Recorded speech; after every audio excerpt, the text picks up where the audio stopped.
Hello and welcome to the Machuana podcast. I hope you've had a great week. We are still continuing with a series called Boy Meets Girl. And last week we were discussing about a healthy new relationship. So you have built this new relationship and you have been trying to keep it healthy, as we discussed, meaning you are building your own little paradise. However, reality does strike. It is inevitable that your paradise will start breaking down or crumbling. And so the episode that we have today is called Fixing Paradise. We don't want to keep your paradise broken down, so we will try to have some tips on how we can fix it to make sure that everything is going well for your relationship. Now, before we start, please do not forget to follow me on all the social media links that I've put down there. That's YouTube, Instagram, Facebook, and Twitter as well. So do follow and also give me your comments. That would be much helpful so that we can interact and see what else we can be able to talk about moving forward. So, fixing paradise. Now, disagreements in a relationship are normal and should be expected. However, what matters is how you sort those disagreements out, or what steps you take to make sure that you patch up your differences with your partner.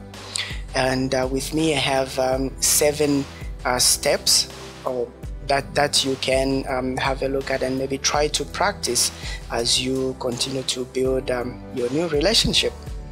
So the first one is when you are in a heated situation, create a welcoming environment for open communication. Now what this means is you have to make your partner feel free to share exactly what they're thinking about or what is bothering them, and in the same manner you have to feel that you are free to express yourself even when you are having disagreements with your partner. If you are in a relationship that makes you feel like you can't bring up topics for discussion, or you can't express yourself in the way that you want, you can't give your views on a particular discussion, then that is an unhealthy relationship and something that you need to think twice about. Number 2 is always maintain a calm and respectful demeanor when you are in a disagreement. Now, do not cross lines and insult your partner. Just because you're not happy with them does not mean you are done with them. If you do care about the relationship and you do care about solving whatever issue is at hand, then you will be respectful and you will stay calm so that both of you can feel free to discuss, just as in the first tip as well. There are a lot of relationships where you just have a simple disagreement and your partner is already talking about, or how you do not respect them, or how you do not give them whatever they are looking for, or anything like that. It turns into an attack situation where you now feel the need to start explaining yourself with things that are not even concerning to that particular discussion at hand. So make sure you are respectful. It is understood you're not happy with whatever situation is going through, but make sure you have that respect and calmness as well. That's how you are going to be able to find solutions for your problems. Number 3, get to the root of the problems. Sometimes it's situations where you or your partner are just arguing about things that may seem very small. Your partner is always complaining about, things that you feel are just little things, most of the times it's because someone is not really telling you the full story. So what you need to do is try to look at the situation from your partner's point of view. Try to look at the situation a little deeper, and ask questions as well. Ask your partner questions that are related to the issue at hand, and in most cases you'd find that they finally do explain to you where all the issues are coming from. And once you solve that particular issue or bigger issue that is stressing them, then you will be able to now put all the other little things in perspective as well, because someone might just be frustrated about something bigger and now they just start nitpicking. And if you are just looking at the little things that they're bringing up, you might not even know. You just think, oh, the person is difficult, but in actual sense it is something that deeper that is bothering them. And in the same manner, they need to also tell you exactly what is causing their dissatisfaction, so that you may be able to solve it. And if it is you who has that issue, tell your partner, so that your partner can either change or find ways of sorting things out. Number 4, watch for arguments that stem from a need for control. Now, such arguments are usually, something like, I'm just overprotective, or I've got trust issues. Arguments that start like that are usually a big red flag. In most cases, you'd find that you have a partner who does not allow you to talk to other people, a partner who maybe does not allow you to have friends of the opposite sex, for instance. I know sometimes it's meritable, but in most cases it's a form of insecurity within someone, because maybe they have the fear of losing you, but in the long run that also becomes unhealthy, because then you have someone feeling like they are trapped. They cannot talk to someone else because you would get upset, or they cannot even answer the phone when it rings because you're going to start asking thousands of questions. So if you do not trust your partner, then that's something that you need to address in that relationship. I know a lot of people say, oh, I trust you, but I don't trust other people. In most cases, no. It just means it's just a nicer way of saying I don't trust you. So make sure if you think that relationship is good enough, have some trust for your partner, and also give them some bit of individuality. If they do give you a cause for concern, then by all means do what is necessary. But if it's just something because maybe you've been through your own issues and then you start to bring it up and press it upon your partner, that's a bit unfair, because maybe the person that you are with has always had a lot of friends from the opposite sex. Then what do? When you come in, they should cut off everybody?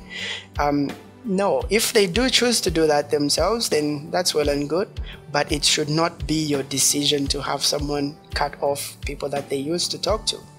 So be careful with that. And also it's something, if that's how you are, then it's something that you also need to work on to make sure that your partner feels comfortable in that relationship as well. Number 5 is finding middle ground. Especially in new relationships where you're still getting to know each other, compromise is key. So you compromise to make the relationship work, because obviously previously you have been doing things by yourself, and now you have someone who you are now going to share your time with.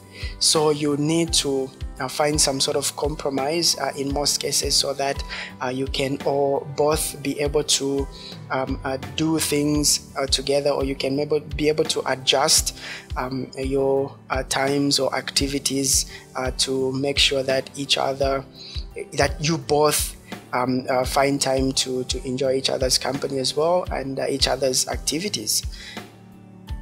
Number 6 is agree to disagree. Sometimes you need to choose battles, and just realize that you can't agree on everything. It is not every issue that needs to have a solution. Remember, you are both individuals. You have probably been brought up in a different in different environments, so you need to know that sometimes on some things, it's okay to agree to disagree, but it shouldn't be in a way that you now hold grudges.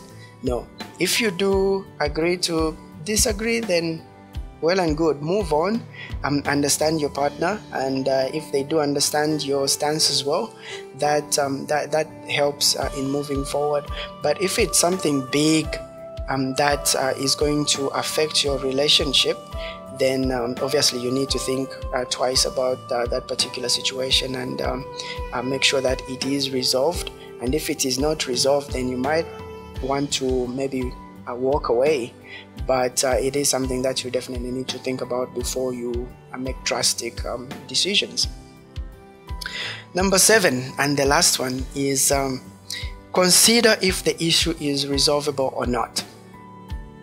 Now, this is where you look at situations that are deep, that are going to affect your relationship, that are going to affect your futures if you both want to spend the rest of your lives together. So these are situations like having families, for instance, like having children. There are some people who do not want to have children, and there are some people who maybe just want to adopt, and there are some people who maybe want to have a certain number of children, and they do not want to compromise about it. So these are some issues that a lot of people argue about, and in most cases, you would think, okay, you have resolved the situation because you did talk about it, and somebody, just for the sake of ending the argument, said, all right, we'll do what you want. That in most cases does not solve situations. What you need to do is really look at the situation in a more serious manner. Sit down and see if your partner is not able to compromise on their stance or on their belief, then you need to then think about the whole relationship altogether.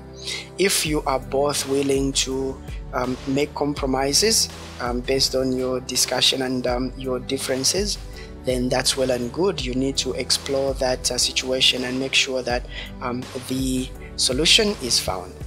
But if you are not able to, then that's where you now probably might think about going separate ways.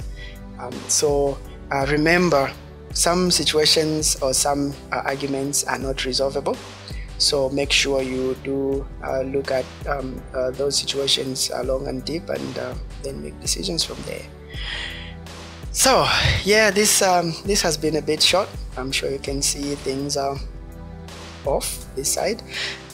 We have a load shedding as most of the country is experiencing, and if my sound quality is not up to standard, I do apologize.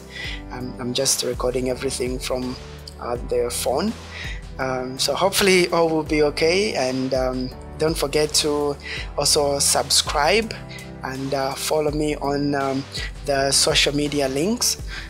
You can search for the names that are showing just here on the screen, and be able to follow and also comment as well, so that we can share ideas and also think about the next episodes to come. Now, I will also be posting midweek. I've just come up with an idea for Random Wednesday, where we can just talk about random stuff, whatever is pressing at the time. We can just have a short and casual discussion about it, and I'm hoping it's going to be good. And if you do have any ideas on what we can talk about, on the Random Wednesday segments, then do hit me up and let me know so that we can hit it off. In the meantime, you do have a great week, and we'll see you over the weekend.